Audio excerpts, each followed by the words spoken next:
ভালো করে মনোযোগ সহকারে কথাগুলো শোনেন। তারপরে তিনি বললেন, তোমরা এই কোরআনকে তেলাওয়াত করো। জোরে বলুন।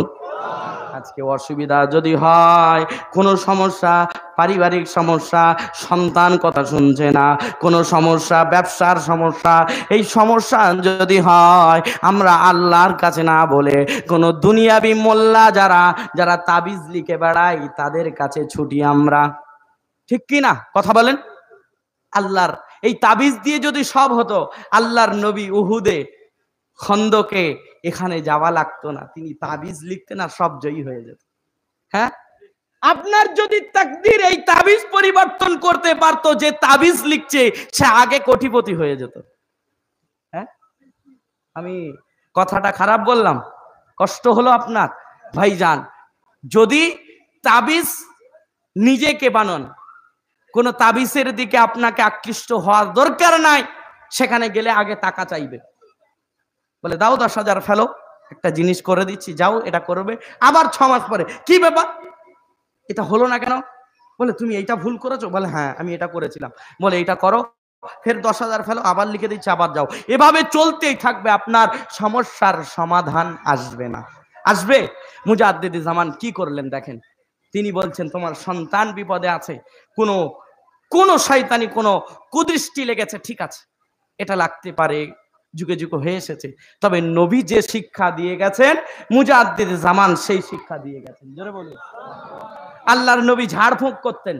আমার মুর্শিদ বলে, বাবা কোনো তাবিজ লাগবে না, তুমি নিজেকে তাবিজ বানিয়ে নাও, সূরা ফালাক এবং নাস প্রতিনিয়ত তেলাওয়াত করো, তোমার ধারে কাছে শয়তান কেন, কোনো খারাপ জিনও তোমার কাছে আসবে না। একটু জোরে বলুন। তাহলে কেমন লাগছে? ভালো লাগছে আপনাদের না কষ্ট হচ্ছে? ভাইজান, আমি কিন্তু আজানগাছির রহমাতুল্লাহ আলাই তানার দল বাড়ানোর জন্য আসি নাই। ইনি আমার প্রাইভেট টিচার। কি বললাম? আপনারও থাকতে পারে প্রাইভেট টিচার, এটা আমার প্রাইভেট টিচার। আমার বন্ধুকে বলতে পারি, বন্ধু তুমি ওখানে পড়ছিলে অমুক প্রাইভেটে, তোমার নাম্বার দেখো 70 এসেছে, আর আমি অমুক প্রাইভেটে পড়েছি, আমার নাম্বার দেখো 90 এর উপরে। আমি এটা বলতে পারি, বন্ধু ওখান থেকে এখানে আসো। আমি এটা বলতে পারি না যে ওটা খারাপ। পারবো বলতে? বলেন না পারবো? আমার আপনার শিক্ষক, আমার আপনার স্কুল হচ্ছে আল্লাহ এবং রসুল। বলুন না সুবহানাল্লাহ। আরো জোরে বলুন সুবহানাল্লাহ। তবে আমাদের মূল পরিচয় হলো আমরা মুসলমান। কি বললাম? বলুন বলুন। মুসলমান বলতে সমস্যা, কষ্ট হচ্ছে, ছেড়ে দেবো? বলেন না। এগুলো কথাগুলো শুনে যান, আপনার বিবেক চিন্তা করবেন। আমাদের মূল পরিচয় আমরা মুসলমান। প্রাইভেট অন্য জায়গায় পড়তে পারি, তবে আমাদের নাম দস্তার খাতে, নিজের নাম নথিভুক্ত আছে স্কুলে, আছে কি না? তবে আমার পছন্দ মতন আমি প্রাইভেট মাস্টার নিয়ে ওই স্কুলের সিলেবাস আমি ওই প্রাইভেট মাস্টারের কাছে পড়তে পারি কি পারে না? না, স্কুল থেকে মানা করেছে যে তোমরা কোনো প্রাইভেটের কাছে যাবে না। বলেছে কি? কখনো না।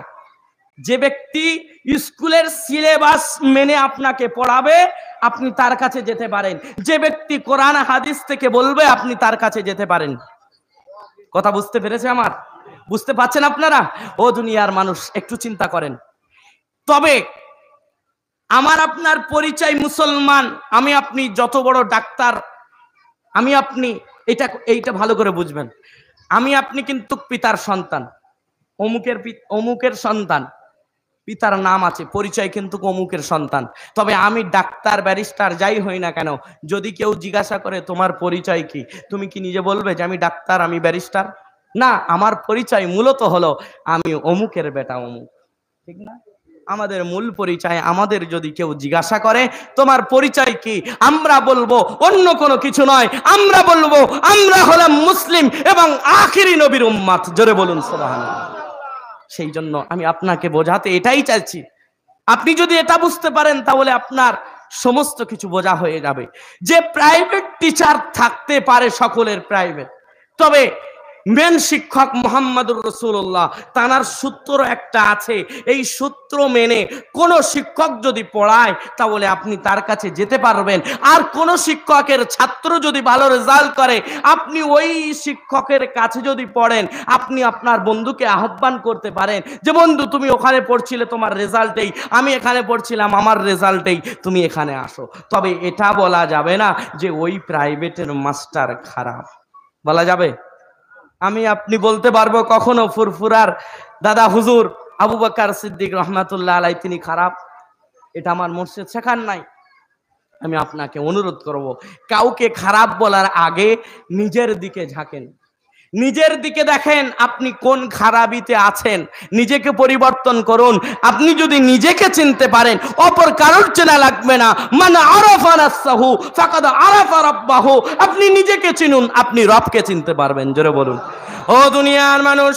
তাহলে আমি আপনি কি বুঝলাম? মুজাদ্দিদে জামান তিনি সাধারণ মানুষগুলোকে তাবিজের দিকে নয়, নিজেকে তাবিজ বানানোর পদ্ধতি ওজিফা দিলেন কোরআন। ও দুনিয়ার মানুষ, যারা এই ওজিফা প্রতিনিয়ত তেলাওয়াত করবে, বাস্তব প্রমাণ আপনি নিবেন? বলেন না। আমার বয়স হলো 22, আমি এই 22 বছর আমার অতিবাহিত হচ্ছে, আমার জিন্দগিতে আমি কোনো তাবিজ, কোনো মাদুলি ব্যবহার করি নাই কোরআনের বরকতে। আপনিও যদি করেন, আপনার কোনো কারোর আকৃষ্ট হওয়া লাগবে না। কোরআনকে নিজের আমলে পরিণত করুন। আপনি এই কোরআনকে তাবিজ বানান, এই কোরআনকে আমলের দ্বারাই তাবিজ বানান, আপনার ভিতর থেকে সমস্ত খারাপি দূর হয়ে যাবে। জোরে বলুন না ও দুনিয়ার মানুষ। মুজাদ্দিদে জামান 2 নাম্বার বললেন কোরআন। এই ওয়াজিফা তেলাওয়াত করো নামাজের পরে। ও দুনিয়ার মানুষ, এই ওয়াজিফার ভিতরে আছে সূরা ফাতিহা, ইখলাস, ফালাক, নাস আর নবীর প্রতি দরুদ।